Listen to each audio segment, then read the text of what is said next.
Okay, now we're going to segue over to local government approaches to downtown recovery. And I did not prime Carol to give you that shout out, Tom, but she did.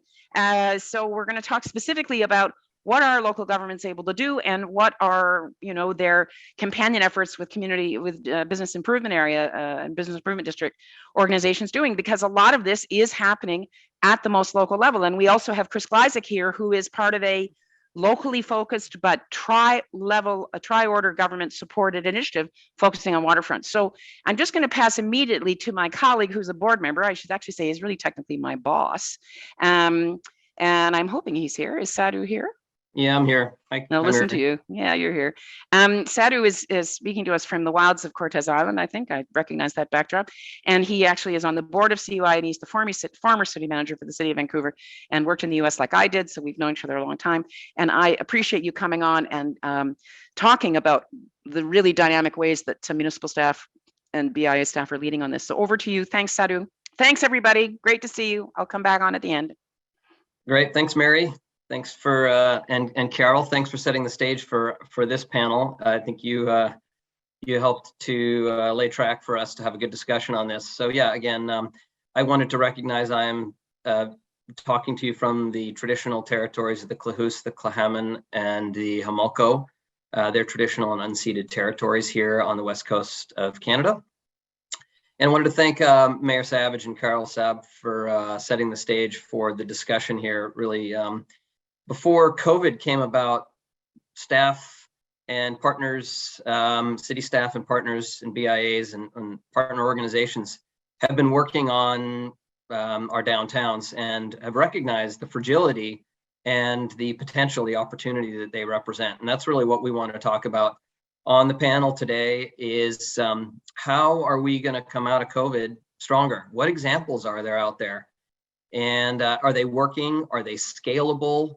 So we're really going to go straight to hearing from cities across our country. We're going to hear from Toronto, Edmonton, and Calgary to hear about their experiences and to get a sense of what's working. Can others take up that approach? And how are you working together? Obviously, cities alone, BIAs alone, like none of this can happen without us collaborating. So really want to hear your thoughts on how are you working together across the different sectors in your community to build these successful examples. So today on the panel, we're going to have Tobias Novogorsky, who is in for Cheryl Blackman, the interim general manager of economic development and in the city of Toronto, economic development and culture in the city of Toronto. We're going to hear from Christopher Glasiak, the chief planning and design officer for Waterfront Toronto. So we're going to have a good example from Toronto. We're going to hear from Josh Neubauer, a principal at Urban Strategies, on their approach to this, how they're working with cities. And then we'll be hearing from Punita McBrien and Tom Garvin. Punita is executive director of Edmonton Downtown BIA, and Tom is the manager of strategic investment for the city of Edmonton. So we're getting a chance to hear how they're working together and doing their work. And then we're going to get that Calgary example that we've been told we've already been getting some teasers for, and we're going to hear from Tom Mahler with the director of the downtown strategy for Calgary. So that's our lineup for today. Great group of folks. Thank you so much for joining us. So why don't we start with Toronto, and we'll work our way west. So maybe Tobias, do you want to kick us off? Sure. Thanks so much, and thanks Sadhu, and thank you to the CUI and its staff for organizing this terrific conference. So I'm going to speak briefly to 3 types of small business support measures, which Toronto is focused on to assist the recovery of business activity in our city's core. And as we've heard in other sessions, business support measures also require consideration of and can contribute to a host of broader issues that are impacting the vitality of our downtown. But given the time available, I'm just going to hone in on three items. And for each, I'm briefly going to describe what we've done so far in Toronto, what we can learn, and what else could be considered going forward. So I want to speak about imaginative reuse of space and what we call the Cafe TO program. I want to talk about targeted small and retail business support programming and funding made possible through intergovernmental collaboration and funding. And then I'm going to talk briefly about local taxation. So let's start with the imaginative reuse of space. So Cafe TO has been to date the principal COVID-19 response and recovery program supporting small businesses, primarily restaurants and bars, which involves the imaginative repurposing of space. And for those who are not familiar with it, Toronto, like other jurisdictions, has essentially turned over curb lanes in many city streets to allow restaurants and bars to extend their retail footprint into the public right-of-way. And the program, which was initially a temporary and time-limited measure, is now on a path to permanency. There's a lot to say about Cafe TO, but I want to highlight three things. First, it was developed and delivered by the city in very close collaboration with BIAs and business operators themselves, as well as multiple city government divisions. So everyone's had to learn to work together a bit differently in real time in order to deliver real results.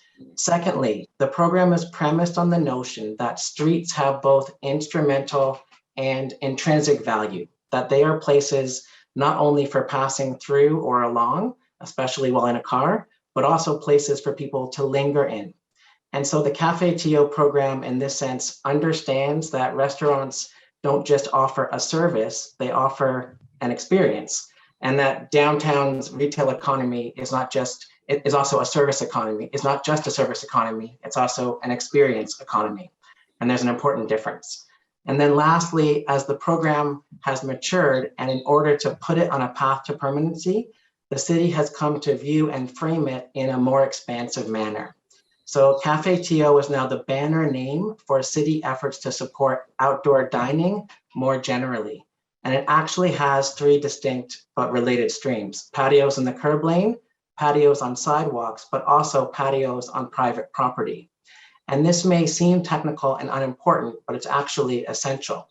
Why? Because it's easier to sustain public investment and support for long-term complex programs, including and especially programs which benefit downtown to a high degree, when the whole city, the downtown, the midtown, and in our case, inner suburban areas, can see themselves connected to and benefiting from that program.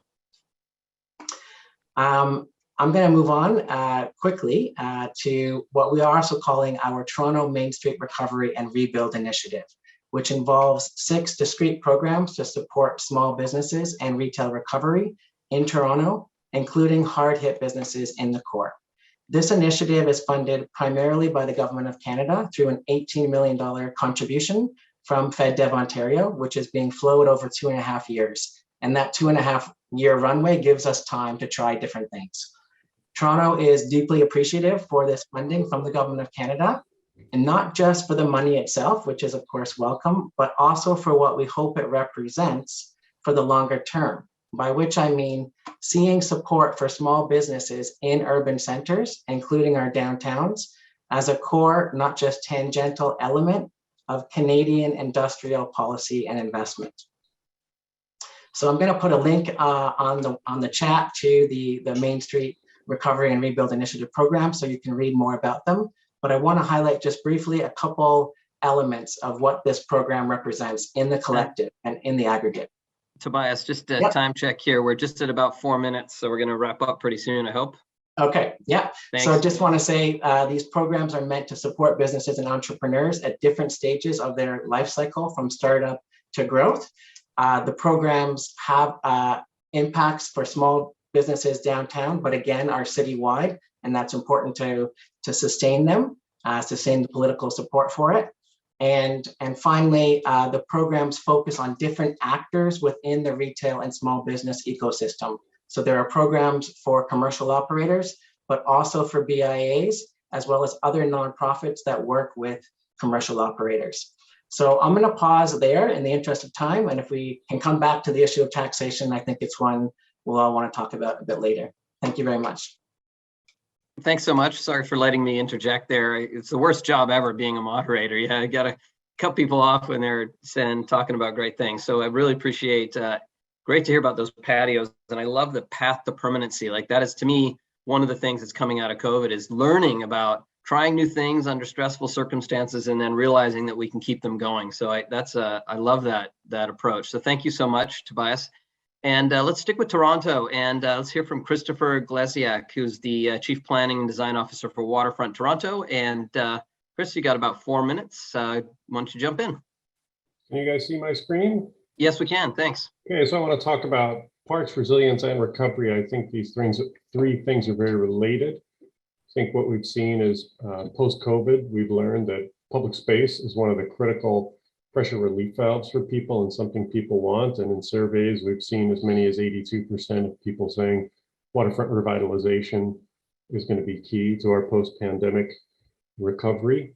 I can tell you that our waterfront was used at historically high levels over these past 2 summers, and every inch of shoreline has been crowded. Our waterfronts evolved radically, and just humor me for 2 seconds. We used to have the largest marsh on the Great Lakes, which got filled in for industry in the early 20th century, and the river got put into a channel. And when you intervene with natural systems to that extent, big things happen. Hurricane Hazel in the Humber destroyed thousands of homes and gave us our biggest piece of park. And it was that kind of a challenge that led to the creation of Waterfront Toronto. These big problems need government to help find solutions. They're too big for the private sector to be asked to carry them by themselves. So our approach to flood protection was an integrated approach. And I think that's the lesson that we should all take away. So we looked for not only flood protection, but also habitat restoration, and also doing it in a way that was integrated with new development. So bringing ecology and natural systems to the city. We designed a whole new idea for how to flood protect the Don with new channels and integrate it with development. And integral to this is about 100 new acres of parks and open space being added to the city. And not just plain Jane open space, but open space with diverse programming to fulfill the requirements of our very diverse population, so that people can recreate in different ways and get out of their apartments. And I think this is partly what made the waterfront popular during COVID as well. All of these things really can integrate well. We're bringing Indigenous design into this project.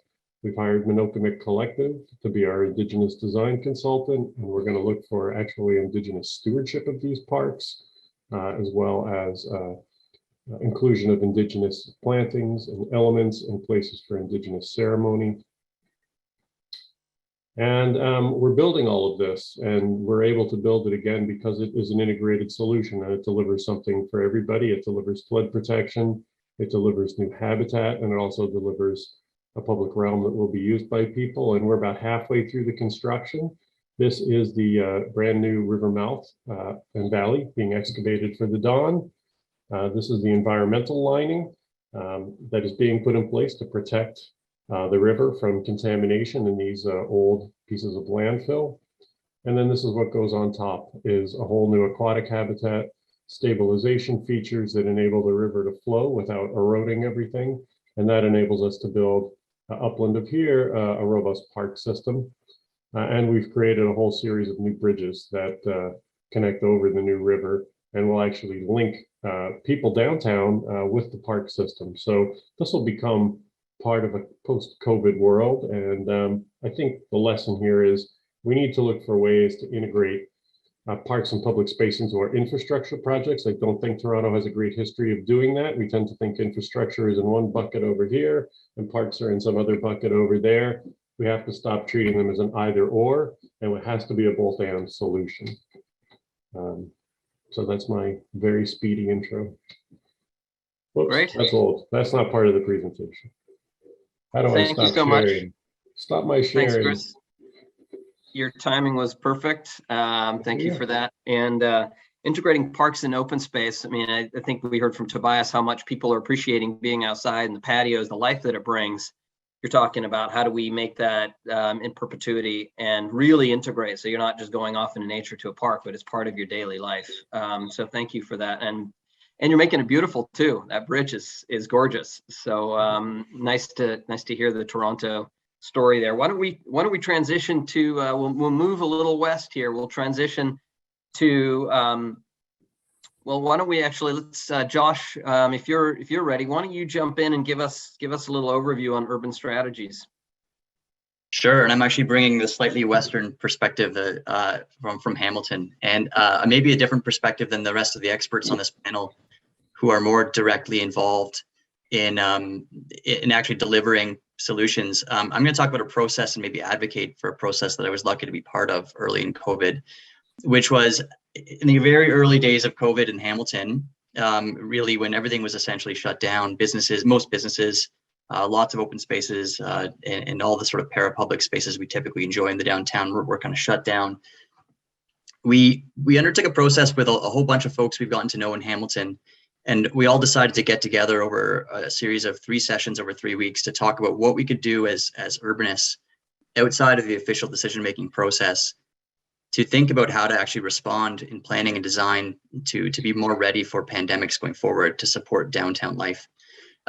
The result of which was a collaborative idea paper. And again, this was outside of anyone's day job or anyone's individual projects or portfolios. It was simply sort of a parallel process to what the city was already undertaking in the Mayor's Economic Recovery Task Force and what some service providers were undertaking in their Just Recovery paper that they released. And this was kind of an additional space that complemented those processes by getting together folks that had a job related to or an interest in or research involved in urbanism and a stake in the downtown.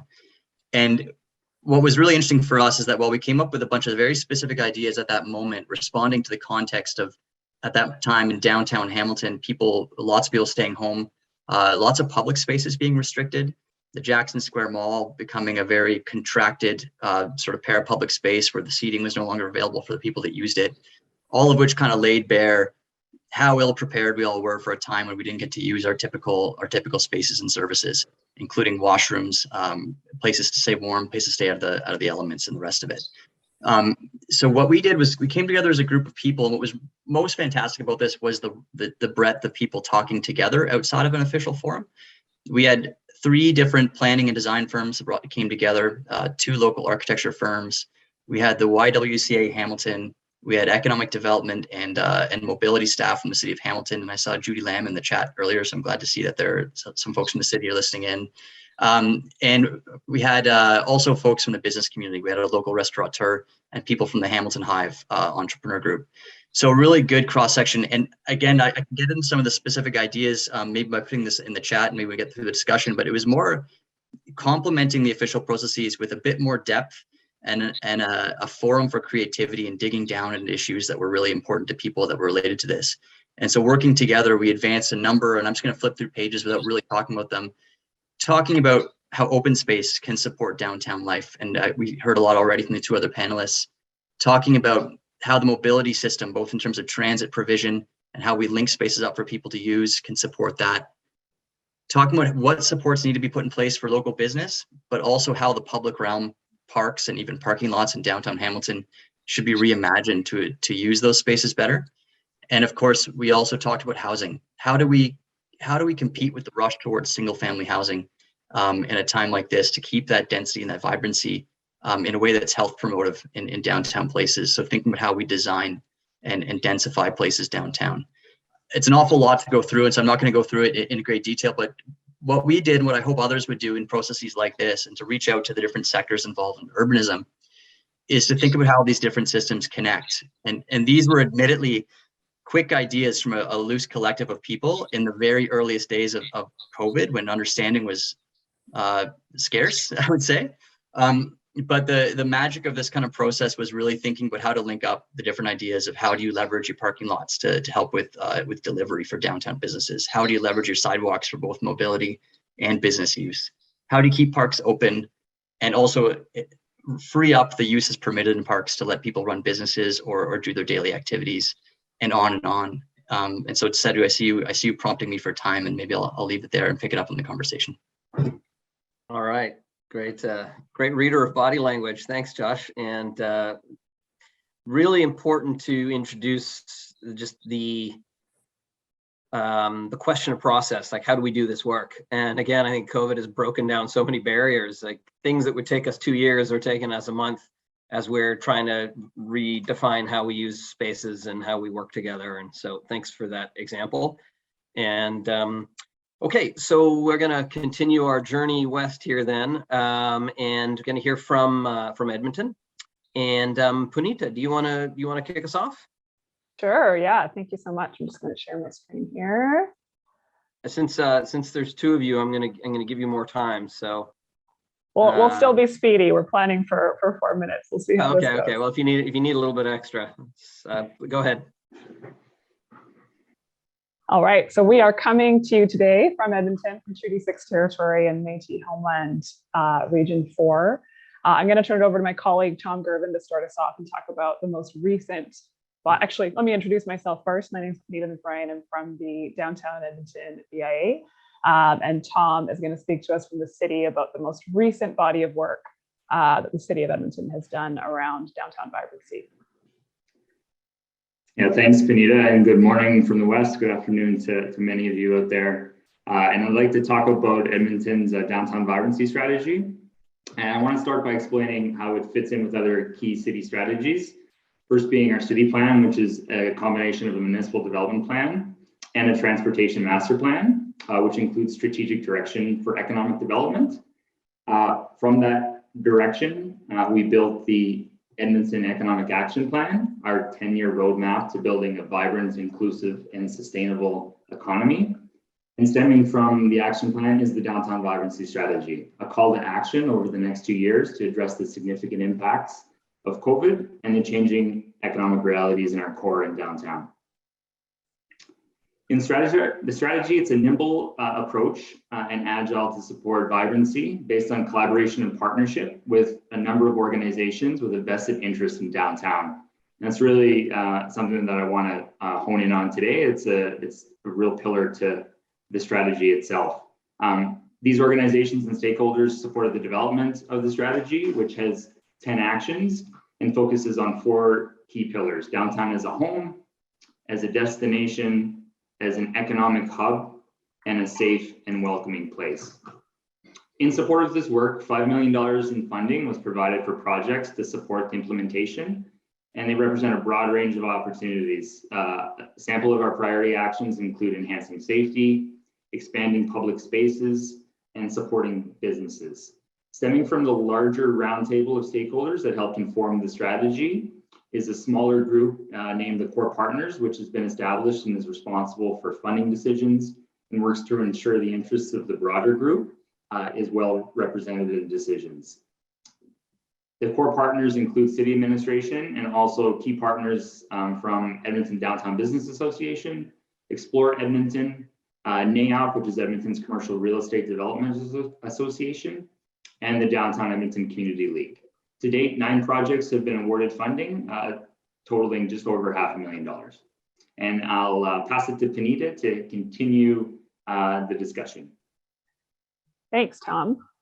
I think it's important to note that so the vibrancy strategy was very much a response to COVID. And I remember hearing a session yesterday, this has stuck with me, that you never want to make big decisions in a crisis.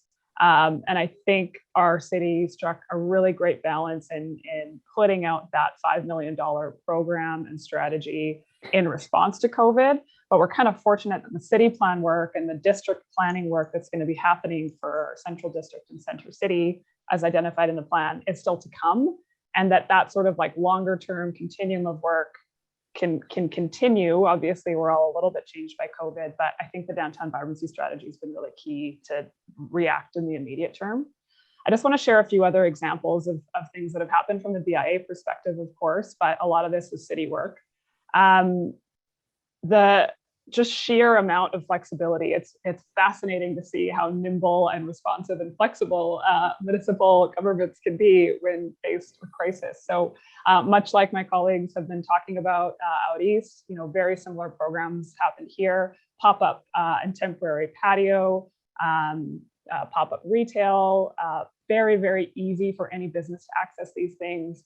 Lots of active transportation lanes opened up. It was easier than ever for us to, this photo here is our 104th Street Promenade in downtown Edmonton, shut that down to vehicles and open it up to humans throughout the year last year, and definitely will be doing it again this year. So all this kind of responsiveness and flexibility working hand in hand with BIAs. We have a BIA council here, of course. Sherry Clausen is the chair. She's listening today. All of this could not be possible without that collaboration between the BIAs and the city. And Tom has overseen some grant programs, not only the downtown vibrancy strategy, but our economic action plan grant program, which are so much more streamlined and flexible and accessible than I've ever seen have happened with grant programs like that. So that's been key. Another really creative grant program was really focused on incentivizing residential construction. We have far too many development permits granted in our downtown for residential construction and not nearly enough shovels in the ground. And COVID obviously had a big impact on that. So this was a really creative program funded out of our downtown CRL that enabled developers to offset their property taxes for, I think it was 5 years, 5 or 7 years, if they broke ground in 2021. So that was massive. There's projects that broke ground last year that absolutely would not have if this didn't happen. And as we've all been talking about, residential density is going to be key to our recovery. And then just a few other really quick examples. So one of the items that was identified in our 2010 Capital City Downtown Plan that is finally coming to life and is more needed than ever is our new warehouse district park. It's going to be the largest park we certainly have ever had in our downtown. Although we do have proximity to the river valley, it's not nearly as accessible as we need green space to be for the type of residential density that we need. So this is a 14,700 square meter park spanning 3 city blocks, integrated with our LRT that's being constructed to the west, and with bike lanes cutting through as well, and green streets integrated as well. So this is a massively exciting project that'll be open hopefully by 2025. Community safety is a big one. I just wanted to highlight 2 quick things. Really impressive innovation coming out of, I mentioned police service with their HELP program. This is the type of partnership approach and diversion from the criminal justice system that we need to see more of. This has been huge, and again, would not be possible without partnership between all stakeholders and parties involved. And we did our own really interesting partnership last year on the safety front as well, trying to build bridges between businesses and vulnerable populations. All of this stuff desperately needs more funding and more support from all levels of government. And then 2 quick examples of really great municipal federal partnerships. So this was a project we took on, and it was funded both by the city's downtown vibrancy strategy and by the federal government through Prairies Can, where we got 6 businesses who had never had a brick and mortar storefront before. They've been operating at markets, they've been operating online. We got them into their first ever brick and mortar storefront, and they were these gorgeous experiential environments, which we were able to build with all of this funding and support over 50 individual businesses and contractors in getting those spaces built out. And then just tactical urbanism. I think we all know this is what we've all been doing. And again, this work would not be possible. In our case, again, this was Downtown Spark last year. We ran a pop-up park for most of last year, which I'm never doing again, but it was so needed last year. And that again was funded both by the city's downtown vibrancy strategy and by the Prairies Can Regional Recovery Relief Fund. Thank you so much. That's us. Okay, great. Thank you so much. Really great to see the kind of collaboration that you're co-presenting and working so closely together. And as my time as city manager in Vancouver, that was the biggest thing that came for me. We got great staff on the ground. I want to make a call out to Peter White, Vice Board in Vancouver, who works with all of our BIAs. And just the collaboration, the importance of working together, how much more we can do when we're aligned. So you two are really demonstrating that. So thanks for that, and real innovation coming out of it. Okay, so let's go to Calgary next, and let's get a little snapshot of what's happening on the ground there. Tom is here, and Tom, take it away. Yeah, hopefully you can hear me, and I'm sharing my screen. I'll just go into slideshow mode. Yep, we can hear you and we can see your screen. All right, so just really quickly, we've been at this, I know the pandemic is obviously something we're dealing with like all other cities, but we've been dealing with a devastated downtown since 2014, and we've been working on strategies that it's not just about getting through the pandemic, it's really about transforming our entire downtown. This slide that I'm showing you here is shows the I think that's an empty slide. This is the implications of what happened to our economy is that we currently have 14 million square feet vacant in our downtown core out of a total inventory of 50 million. So the good news is we have 35 million square feet occupied, but it's a 33% vacancy rate in our downtown, which was a loss of $16 billion in property value. And what that meant for the city of Calgary is when we lost that value, we had to collect our financial revenue from properties outside of our downtown core, and that tax shift was a major negative on business areas outside of the downtown core, both things like main streets, shopping centers, but also our industrial areas. These are a couple of graphics. I won't go into great detail that just show that we need to close the gap between where the downtown used to generate a ton of our tax revenue. You can see that gray line. We're now collecting more from areas outside of the downtown, and we need to bring those lines back together again. But while our issue is really vacancy and the downturn in our office economy, our solution to that is to look at a number of initiatives. And so it's very much a multi-pronged approach based on attracting talent to fill the towers, reducing the vacancy through programs like office conversions, which I'll touch on in a bit, creating great public spaces. Our downtowns are not particularly attractive to downtown residential right in the core, so a lot of interventions are needed in that regard. Safety, everybody's touched on safety. We have a number of initiatives underway to deal with the individuals experiencing homelessness and individuals who are suffering from opioid addiction. All of those are part of our program. Attracting residents, as I said, filling our office towers, residential will be a big part of that, but the environment needs to be enhanced. And then supporting businesses. One of the things that you need in order to attract residential development is great businesses. And with the vacation, we've lost thousands and thousands of employees in the downtown core, and all of the businesses that used to be supported that could serve residents, many of those have struggled, many have closed. Good news is others are opening in their place. There is some positive momentum there. And we really are looking to support both our business improvement areas and the community associations within our downtown so that they can run their own programs and take direct action on their own. The city's the seven things that we're doing, the tools that we're leveraging is one was we did approve a new downtown plan in April of last year, which set a new vision for our downtown, which was based much more on a mixed use residential, vibrant neighborhood as opposed to just the office core, which is so affectionately known. We're looking at reviewing many of our regulations that govern approvals. We've eliminated some significant red tape, development permits for changes of use, development permits for changing facades and small expansions. All of those can proceed just through building permits as an example. We have direct financial incentives. We are undertaking a significant program of public realm and mobility changes to change our street networks to be, I like the language Tobias used earlier, which was getting our streets to be places for people to linger, not just getting them in and out at peak time. We're looking at all of our municipally owned land, whether that's through using it actively, so vacant parcels or parking lots to activate them, but also in looking at selling them, sale leaseback, anything that will help us generate revenue in order to implement our program. Programming and activation is a big part of what we're doing, and people have spoken to that. I won't go into great detail. And then marketing and communications. We need to tell a better story about what's happening in Calgary in order to bring investment back to our downtown.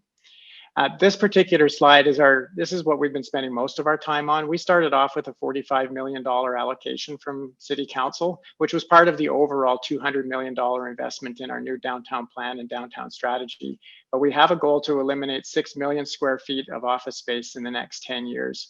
And we're doing that through a direct grant to developers. They get the grant at the end. So once the building of the office is actually converted to residential, once it's ready for occupancy, they will get a grant of $75 per square foot. And it's a maximum of $10 million per building. And that can be exceeded by going to council. We started off with 45 million. And when we opened our program, we were very surprised and pleased that we were oversubscribed. We had 11 applications, whereas we only had funding for about 5. So we went back to our council, our new council under Mayor Gondek. They gave us another $55 million. So we're now up to $100 million of city investment into private redevelopment of office buildings to residential. And we're hoping to see the creation of approximately 1,400 new residential units, which will remove about 1.3 million square feet of vacant office space. But what the developers have told us is you can't just, Tom, sorry to interrupt you. We're Yeah. over 4 minutes here if we're going Okay. to wrap up. Okay, I'll just leave it at that. I think I'm good for the conversation. great. Thank you so much. What an impressive set of actions across the country. Really great to hear about what you all are doing and how you're doing it. We've heard about process, we've heard about outcomes and new approaches, converting commercial to residential. So thank you so much for your leadership. We've got just a few minutes here, and there's a bunch of questions that are coming in on the chat, and we're not going to be able to tackle all of them. So maybe I'll start with the one of the last questions that came in was just this collaboration with the province. You've all talked about the challenges of that we're seeing with the opioid crisis and homelessness and just the street disorder that comes, and you're trying to maintain a welcoming and safe environment for people, and there's chaos out on the sidewalk, and those issues are really not within the jurisdiction of the municipality. They're provincial mandates. And so I guess just the question that came up, I think Paul was asking about that, is just how supportive is province and how are you working with them on these various initiatives? So we've talked a lot about city BIA, but how are we working outside of that with the province? And just really quick lightning round. Tobias, you want to start on that? Yeah, sure. Thank you. I think there's been a lot of collaboration between the city and the province on a number of these initiatives, so that we're each looking at the levers that we have available to us and how they need to be brought together to be complementary.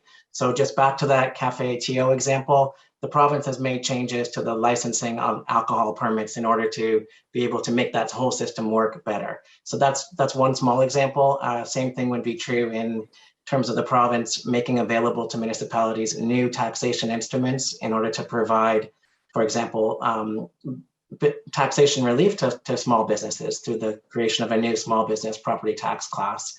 So we get more bang for your buck as a public sector when different orders of government are bringing their instruments into sync with each other to achieve common purpose. But those collaboration tables need to be there if that's going to happen. Yeah, great. Yeah, thanks. So maybe we'll, Bonita, any thoughts, and Tom on that question?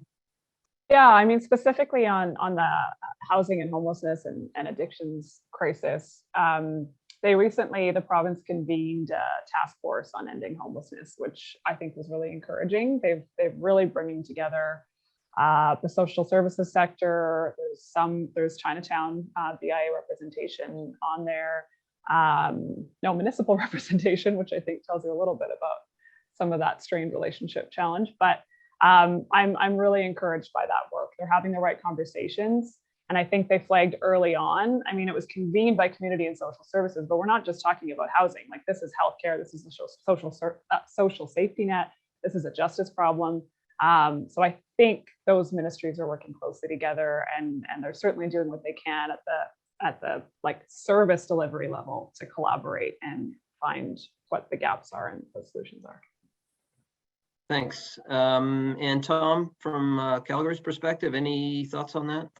Yeah, just really quickly, the province did set up a task force to deal specifically with Calgary's downtown, and there's a round table of many of the key stakeholders, and they've been working away at that for a number of months since the summer, and they're looking to report soon. So there's been lots of conversations within the community about where the province can play a role, and we're waiting to hear from them in the next coming weeks and months. Great, thanks.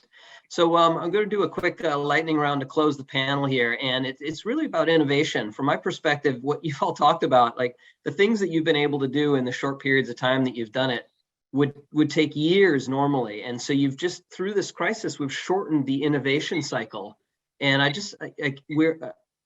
from what I've seen, we've been able to do things that there might be a lot of resistance to normally. And so each of you just would love to hear your thoughts on kind of what lessons learned out of this period for pursuing innovation and bringing people on side to help with the initiative. And we'll just, each of you, maybe in closing, your thoughts on kind of what have we learned on how to innovate and how we work together to do this coming out of this, and really, like, what does that mean for the future? I mean, Tom was talking about Calgary. It's not just about dealing with the pandemic, but long-term challenges that they're going to be hopefully resolved partly through the work that you're doing now. So why don't we just, each of you in closing, kind of share your thoughts on that. And why don't we start, Chris, do you want to start on that? Me? Well, I mean, the project I showed, in fairness, was in development long before COVID came along. So it's not an immediate response, but we do have an more immediate response is a project we call Parliament Slip. So one of our former industrial slips at the foot of Parliament Street on the eastern waterfront in Toronto has been sitting there largely unused. And building on the momentum of our river project, we did say, you know what, we need more and we need it soon and we need it more downtown. This slip and some of the land around it provides a great opportunity. And so we have approached governments to fund this on a more emergency-ish basis, if you will. I mean, the project will still take a couple of years to build, but I think capitalizing on the sense of urgency now is important because, park projects don't happen like pop-up cafes. They take a longer time to do, but they're going to take a longer time to do forever. So the sooner we start on more of them, the sooner we'll have them in place and we'll have more resilience for things like COVID in the future. Yeah, great. Thanks. Thanks for that. So let's, Josh, any thoughts on that? You kind of pioneered a little bit of a new process. Thoughts on kind of what that means for moving forward? Yeah, I'd say the lesson learned for myself and a lot of the folks we've been collaborating with is just being, even if you're not right at the official table, is being proactive and finding ways to generate ideas together and push those out to the folks that are making decisions.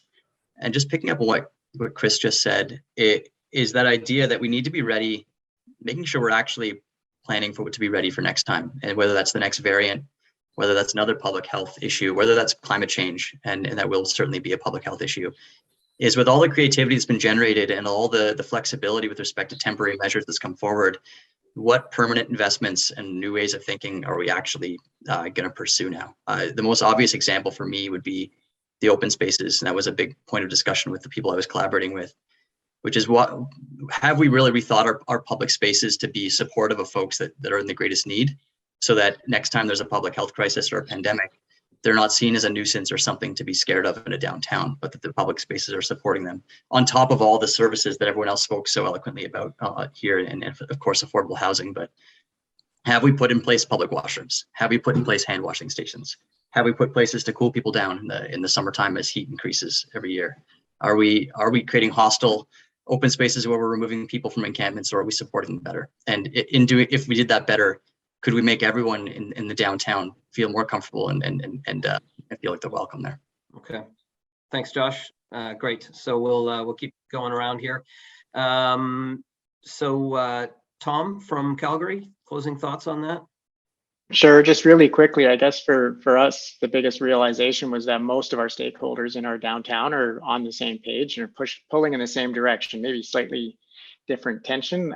But to move fast, the thing that we've done best is we've let go, and we've given the ability for groups to act on their own where possible. We're doing things like direct grants to private developers, not saying, oh, they don't deserve them. The idea is we need our developers, and the developers have been amazing at supporting the city initiatives that support their investments. And I think our council is really bought into this. They're an enabler. They're not necessarily a regulator. And I think if we keep doing that, it's a new way of working. And we're really excited about those new partnerships that have been developed.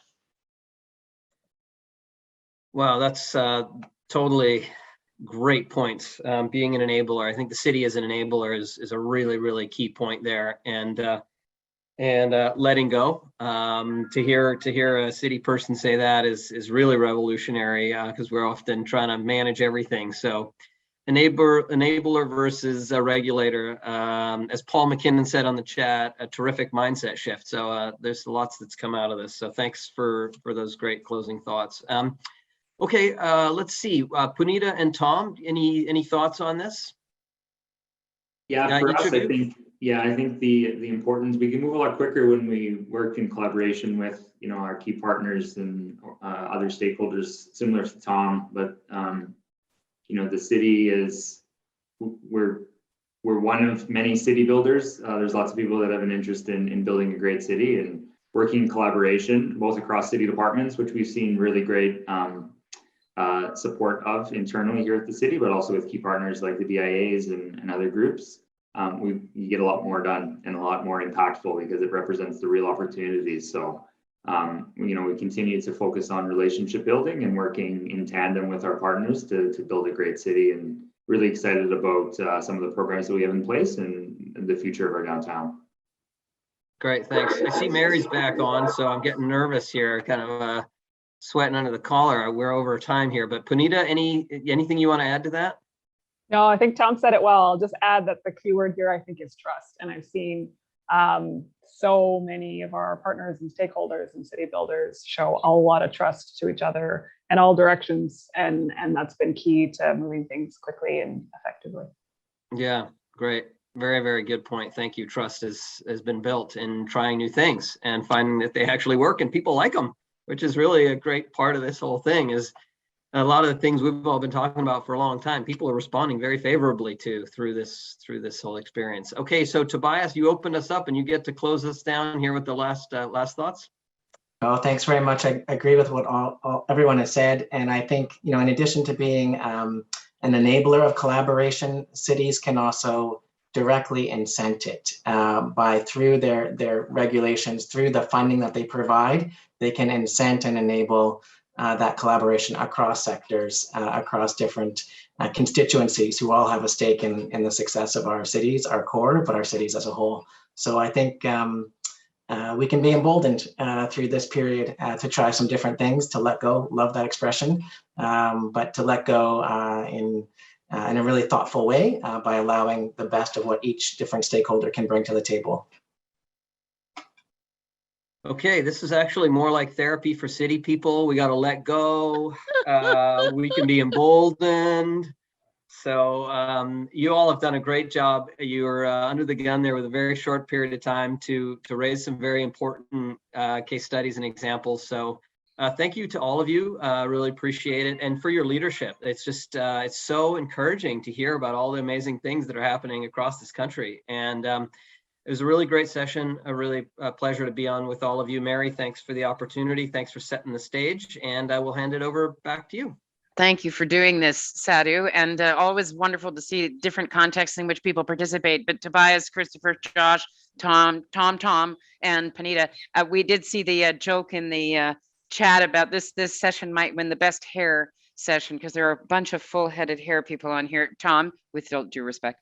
Really glad to contribute to that award. I think I probably should accept it on behalf of the group. So, this idea of city as enabler, city as platform, right? But even government as enabler. I think that we started the session today with Mike Savage and Carol Saab talking about municipal leadership at the elected level. And I think just fabulous to follow it up, as Sadhu just suggested, with all these tangible examples of things that you're laying the track for. And now the question is, what are other stakeholders going to do with it? And how do they actually work with you to kind of realize the kind of changes that we all know are necessary, and also that we've been compelled. I love this trust notion. Thank you for raising this, because during COVID, we have had to demonstrate and exercise a higher degree of trust, haven't we? So let's hope some of these things need to stick. Patios need to stick. Let's hope we can build more trust. I love that idea. So we're going to take a break, and then we're going to come back. Again, a wonderful foundation that you've built here, because we're coming back to hear from Chambers of Commerce leaders about what the role of business needs to be in actually shepherding this recovery, whatever it's going to look like. So we're going to hear from Calgary, Montreal, Halifax, and Toronto, from the CEOs of each of those chambers, specifically about the role of business in business leading with you as you enable them economic recovery. So thanks, gang. Really great to see you. And I appreciate you're all really busy doing a whole bunch of things. So thank you for sharing your experience with the broader audience today. And everybody else, see you back here in 9 minutes. Listen to some music in the meantime. I'll see you back in 9.